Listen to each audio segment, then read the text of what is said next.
What if I told you there was a way to instantly be able to full combo any song you want? Well, I would be a liar.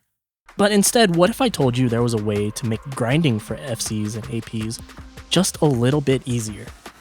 Today, I want to talk about using external tools to help you practice and, in turn, help improve your overall skill set.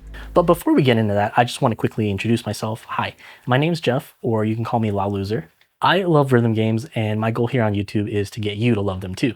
So if you have an idea or a topic for me to talk about, feel free to leave a comment down below, and let's get back to the video. So let me lay out a scenario for you real quick. You're playing a song, you're doing really good, maintaining your FC or AP, and then you get to a part near the end and, well, you drop it. And unfortunately, you knew that was going to happen. This is a section that you constantly cannot get right no matter how many times you try it. And the worst part of it all is that it's near the end, so to even get another attempt at it, you gotta play pretty much the entire song again and again and again. Now, does this sound familiar? It's not super common for me, but it does happen and it's super frustrating. 90% of the time, I just quit and walk away and never touch the song again until like weeks. Now, let me introduce you to this app. Sound Game Training. Basically, you can import a screen recording of a song and play it back to kind of shadow play the song. You can slow down the playback speed for sections you're having trouble with, and you can rewind or skip forward, letting you learn patterns and sections at your own pace. So how do you use it? Well, first off, you have to download the app. It should be available in the iOS App Store and the Google Play Store. But I can't confirm on that because I only own Apple devices. But once you open the app, there should be a list of different folders representing different mobile games. Go ahead and scroll down to the Project Sakai folder. And here is where you'll be storing your videos of different charts. So how do you get the charts? Well, at the bottom, there's a button that says Add Video. Personally, I really only use the first two options, YouTube and Camera Roll.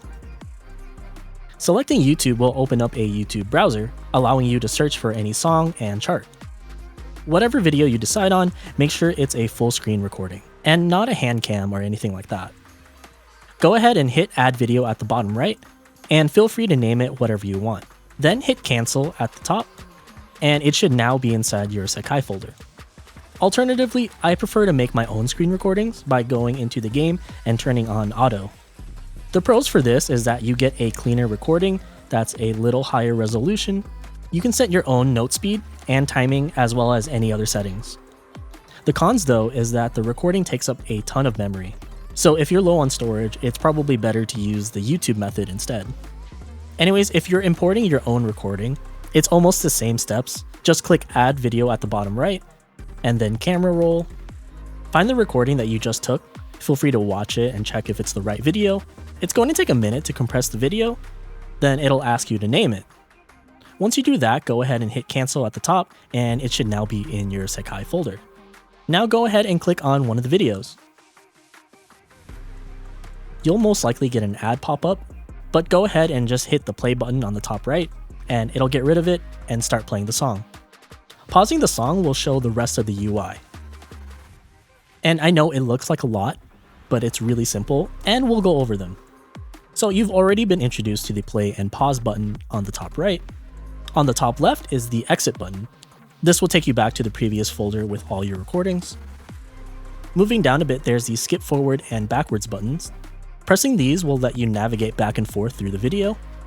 And speaking of navigating, next is the timeline. Here you can drag the cursor back and forth to a specific point in the video. To the left of that is the current time marker, and to the right is the total time of your video. Above the time marker is a button to toggle between different bookmarks of sections that you can set. We'll come back to this in a little bit.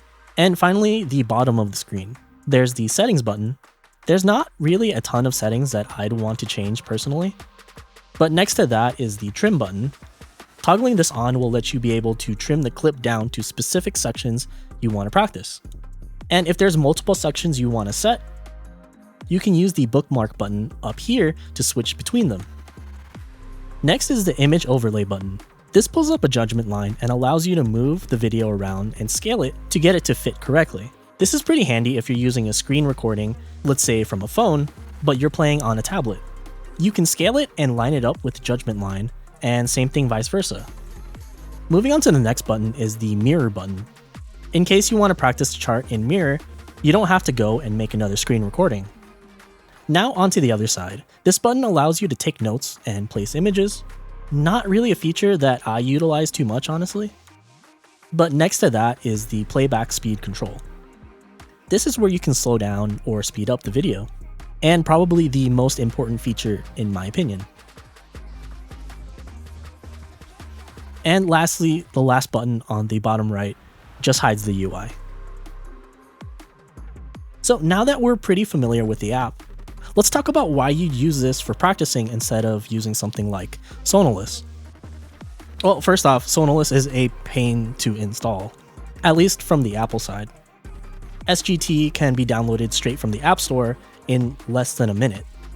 For Sonolus, you have to sideload the app, then join the correct server, and then search for the song you want, which it's annoying. It's a lot of steps. And it's not like you only have to do it once and never have to deal with it again. No, every time a new update comes out, I have to install the new IPA.